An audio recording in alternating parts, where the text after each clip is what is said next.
Good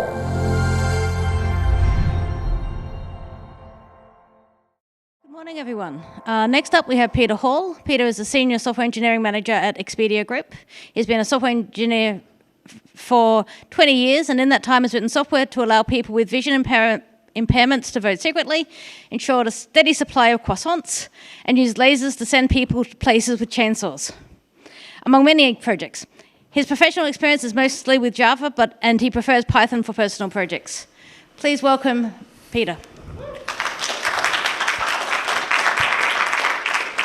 Thank you, Jacinda. I begin today by acknowledging the Kaurna people, the traditional custodians of the land on which we have gathered, and pay my respects to their elders, past and present. I extend that respect to Aboriginal and Torres Strait Islander people here today.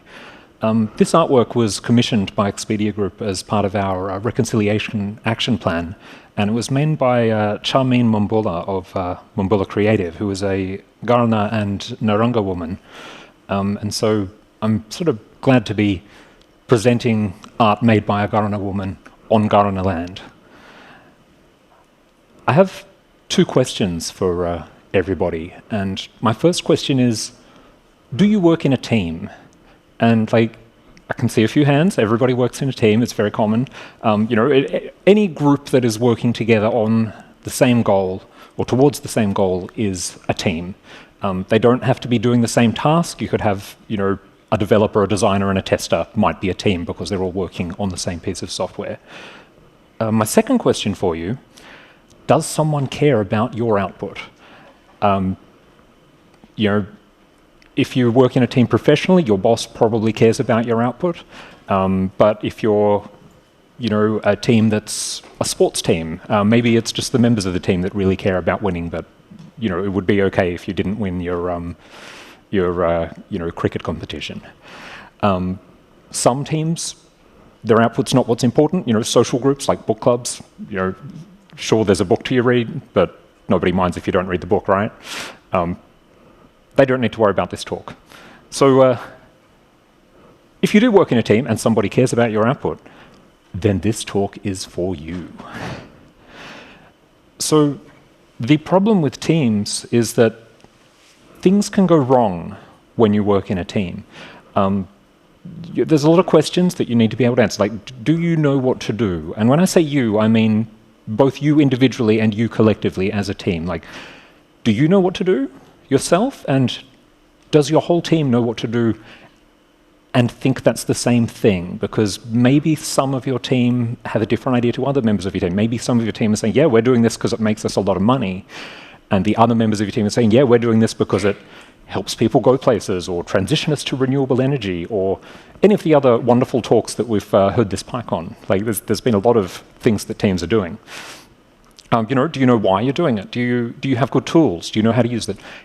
Is there conflict in your team? People don't always get along. We don't like it, but it does happen. So with all of these problems, you could be doing better. If only you knew how. Hi, my name's Peter, and I'm here to tell you about retrospectives. Retrospectives are a tool for helping you solve some of those problems of things that can go wrong in teams. They're not a silver bullet, but they are a tool in the tool belt. They'll help. I'm a senior engineering manager at Expedia Group. I've worked in tech for 20 years, as you might have heard in my bio.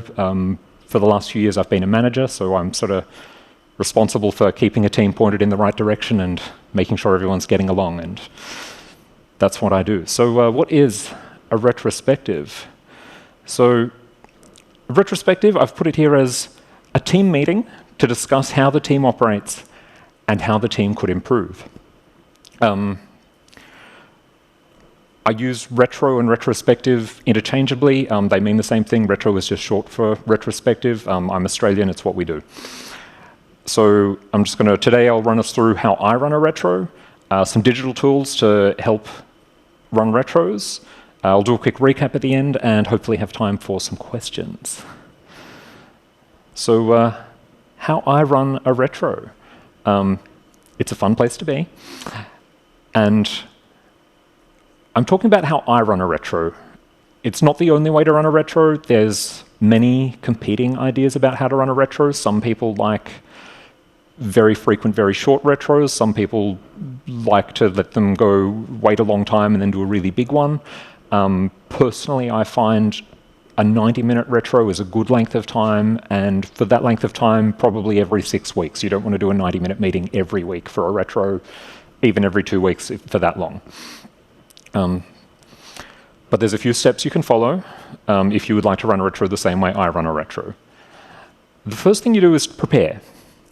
Get ready. Book a room.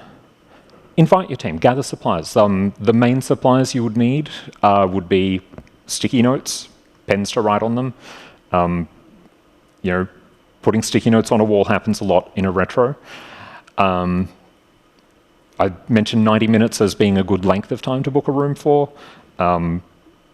60 minutes is sort of, it feels crowded and you're having to rush at the end. 30 minutes has never once been enough. So, allow enough time.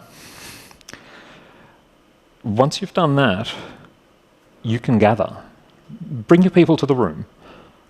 Welcome them. Remind them what they're here for. We're here to have a retrospective. We're going to talk about how things are going. We're going to look for ways to improve. Recap the actions from the last retro.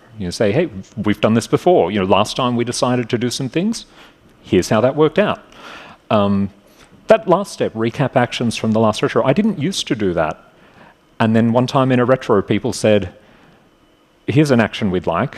Could you do a recap at the start? Because we like to see if these actions that we've come up with have been followed up on. And I'm like, that's a great idea. So retro is self-improving, right? You can use the retro to improve the retro as well as improving everything else that you're doing. So once you get everybody together, it's time to brainstorm. Just ask everyone, what things went well? What things not as good? Is there anything else we need to talk about that you wouldn't necessarily call good or bad, right? There's write these things down on a sticky note, just one thing on each note, put them up on the wall. Not having a discussion yet, this is really just getting ideas out where people can see them, not sort of debating the merits of those ideas yet. This sort of what's good, what's bad, what else do we need to talk about, that's the way I like to use categories, but there's other options as well. Some people call it the good, the bad, and the ugly. Some people call it stop, start, and keep. There's options. Do what works for you. Anyhow, 10 or 15 minutes it takes, and usually that's enough time. It's generally pretty obvious when you're ready to move on. People will have stopped writing and started sort of reading what everyone else has put up instead. And when you get to the point where no one seems to be frantically scribbling and putting things on the wall, time to move on to the next phase. So when you do this brainstorm, you tend to get a big wall full of things, sticky notes everywhere. You can't have an in-depth discussion about every single thing your team has thought of in 90 minutes. In fact, you probably couldn't do it in like 2 weeks. So you need a way to decide which of these things are so important that we want to address them in our 90 minutes. Voting is a great way to do that. Let the people decide. So voting's pretty quick, 5 minutes of your retro maybe. You can sort of, I found, just get people to take their pen up, put a mark on which of those cards, right? Because when you say what things are good lately, there'll be things that they're good. Everybody agrees they're good. But you don't need to have a full in-depth discussion, right? When I say, hey, we got a new member join our team, and that's great, I'll put it in the good column. And people say, yeah, that is great. But don't vote for that, right? We don't need to have a discussion about the fact that someone has joined our team. Everybody already acknowledges it's good. There's no actions that come from that. So when you're voting for what needs to be discussed, not what do I agree with. Also, good thing to remind your team of there. Once the votes are in, now is the time for discussion. One topic at a time. Most important topic first. Which is the most important topic? It's the one with the most votes. So go grab the ones with the most votes, pick a threshold for votes to decide, how many topics you're going to talk today. You've probably got enough time to get through 4 cards, 5 cards. So, if you find, all right, this one got 5 votes, these 3 got 4 votes, the next thing got 3 votes, you say, all right, let's do that first one and the next 3. 4's enough, and then we've got a neat threshold of if you got more than 4 votes, we'll talk about you. And you, as the retro organizer, are also going to be facilitating discussion. Make sure people get a turn to speak, right? Some people really like to talk in a meeting. Some people tend to be a bit quiet and reserved. But being a naturally quiet person doesn't mean your ideas aren't valuable. So you as the organizer, probably also the facilitator, you could nominate someone else to facilitate. Keep an eye out on who's talking. Make sure that people who look like they want to talk but haven't quite felt comfortable jumping in get a chance to. And just and keep notes. Write things down. Like, you don't need a record of who said what, but you do need a record of what got said. Because these are important topics, right? Your team has voted and decided, and it's been democratic. You know that these are the things that matter to you. You better write that down. Now, in that discussion, you're not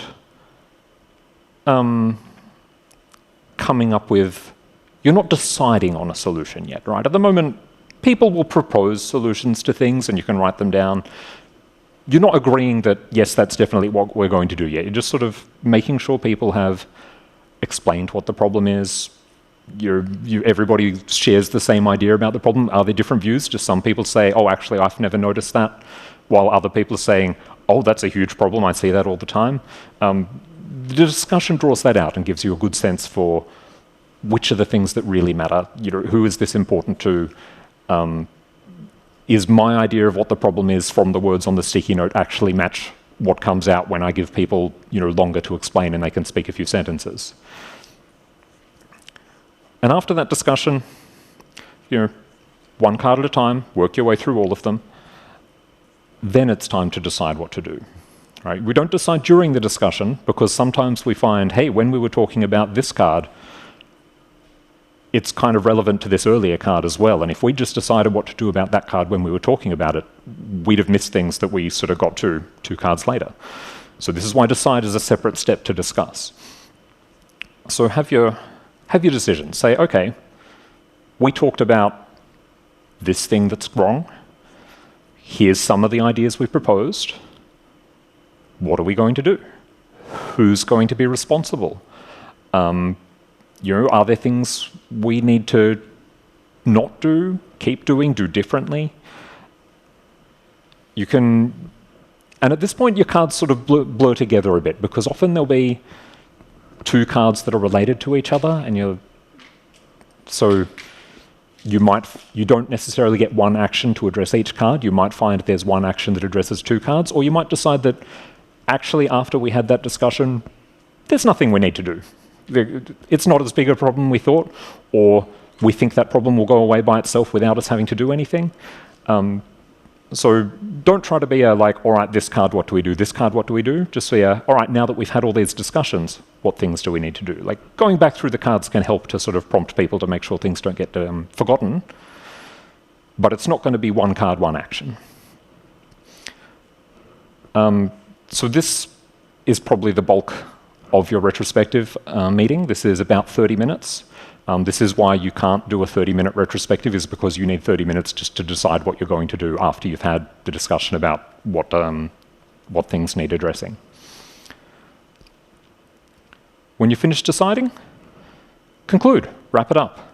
Do a quick recap. Tell people, okay, we discussed these things, we decided on these things. When should we have the next retro? Who's going to organize it? Do we have it in 6 weeks? Do we decide, oh, actually, these problems are big and urgent, we need to have a sooner one? Do we decide, actually, maybe we can let it coast for a little bit longer? Maybe 6 weeks is too soon.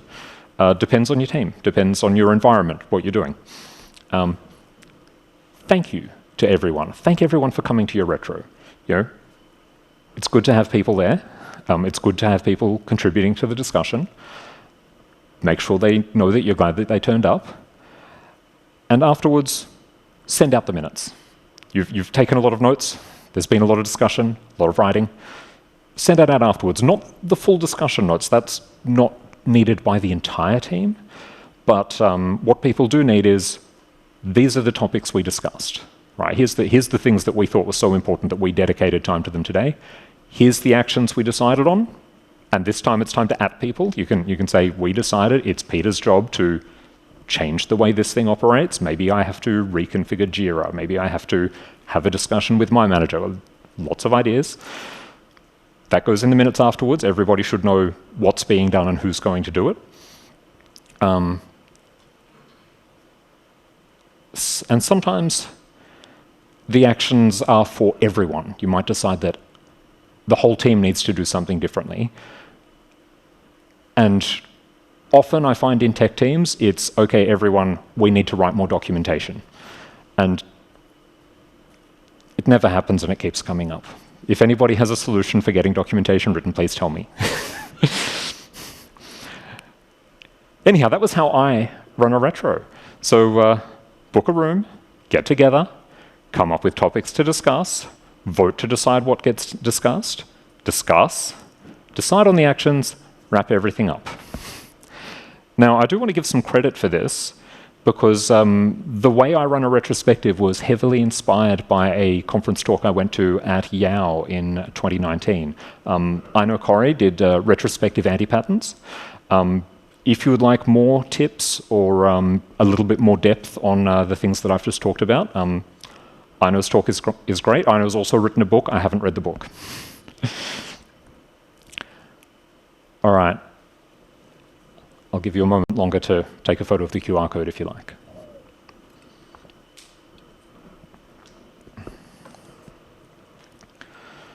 So I talked a lot about book a meeting room, gather everyone in person.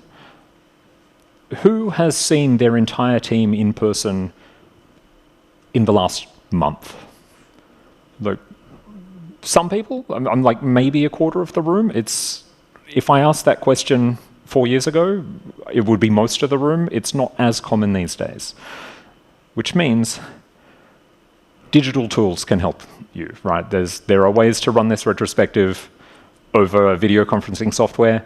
You don't need to be in a room with sticky notes. There are alternatives. So, you might have people who work from home. You might have a team that's split between 2 cities. Let's have a look at what we can do for them. Trello is the first tool I ever used for running retrospectives, and it was great. It's basically a digital board for digital sticky notes. It has a board that's basically, this is a photo of a board. That board is organized into lists. Those are each of the columns, and then cards, which are the blocks in the columns. The board is basically like the whiteboard, and the cards are like the sticky notes, and the lists are sort of how you keep them organized. There's templates. This is what you get if you sort of just generate something from one of their retrospective templates. It gets the job.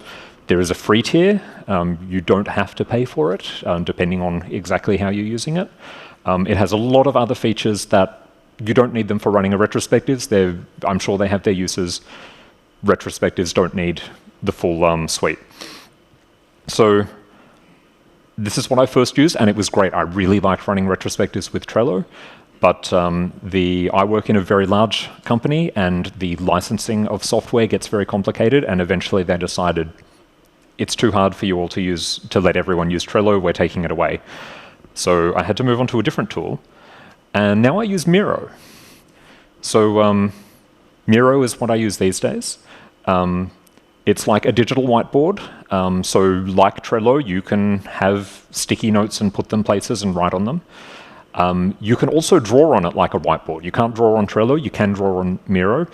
You don't really need the drawing for retros. This is sort of, Miro is overkill. It's a bigger tool than you need. There's templates. Again, this screenshot is sort of what you get if you use one of the templates for retrospectives. There is a free tier. You can use it without having to pay for it.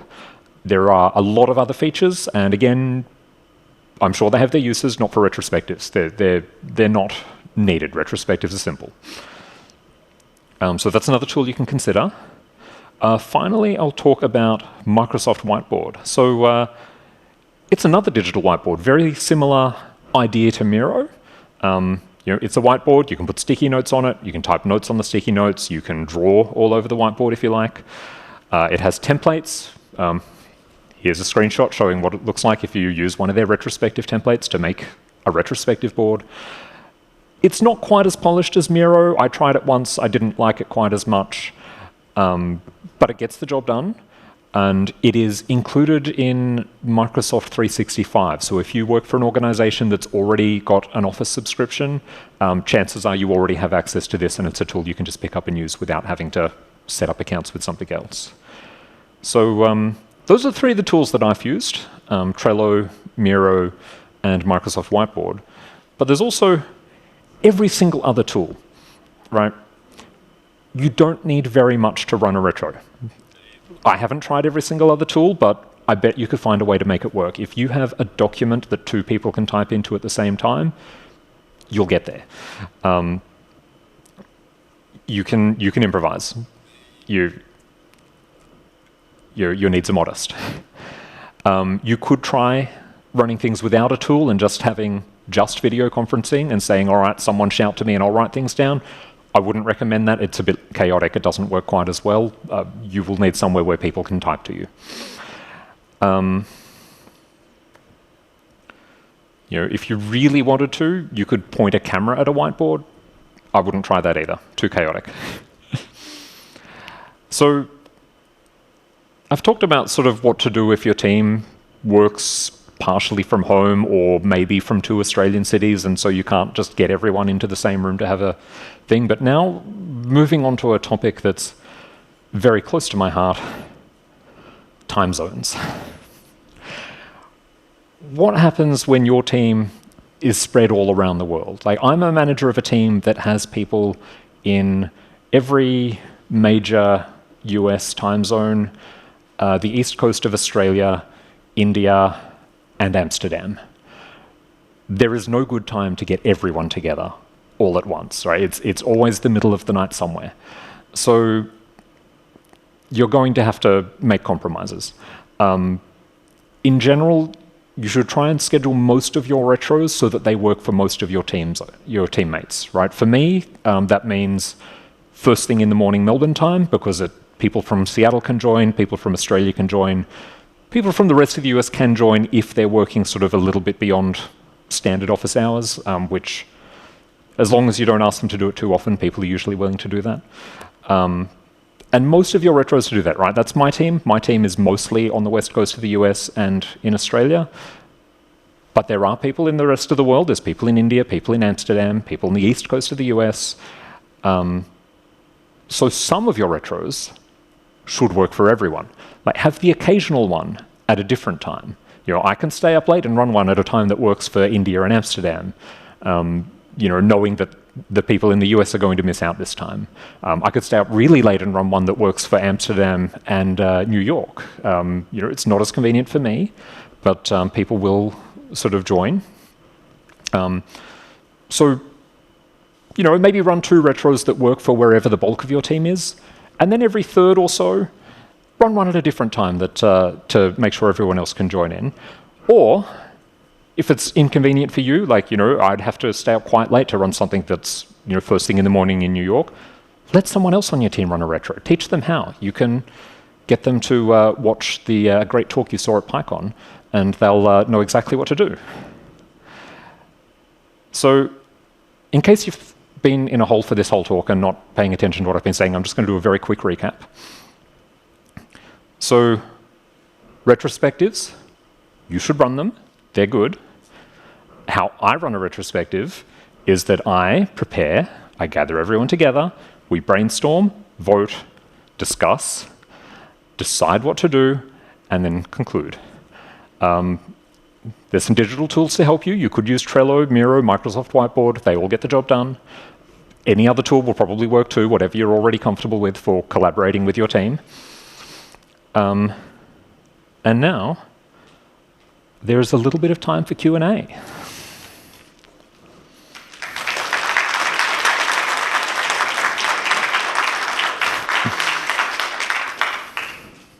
Excellent. Question up here.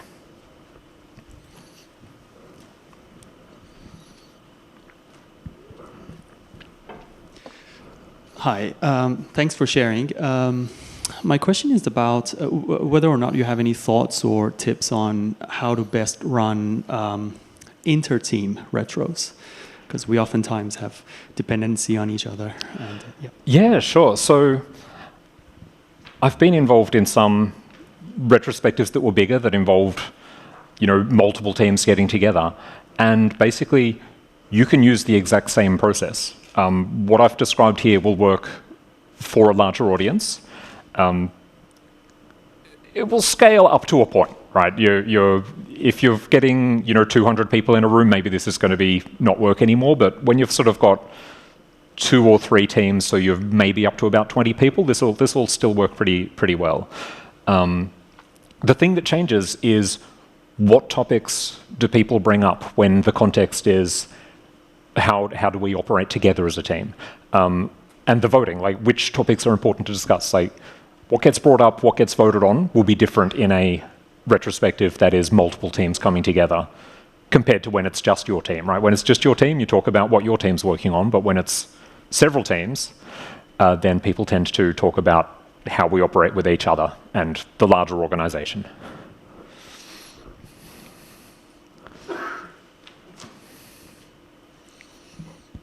Hey, thanks, Peter. Sorry, maybe try this.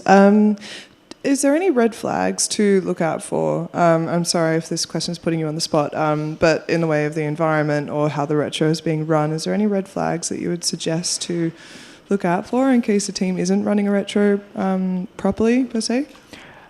Yeah, sure. So the 2 things that I would sort of look out for, one of them is sometimes 1 or 2 people, like a minority of your team, will dominate the discussion. They will want to be the people talking and the people who get their cards voted for and discussed and the people who come up with the actions. And that's why it's important to have someone actively facilitating. Like, as the organizer, you'll be participating in the discussion a bit, but you should always have half your mind on making sure that everyone gets heard. The other red flag is if there is serious conflict in your team, which again happens. I'm glad I haven't had to deal with that myself. I'm not sure if this is the right tool for the job because I haven't been there. Although one thing that might be worth trying then is, instead of facilitating it yourself, see if you can find an outside facilitator who's a little bit further from the conflict to keep things rolling, and that can sort of help to keep things on track.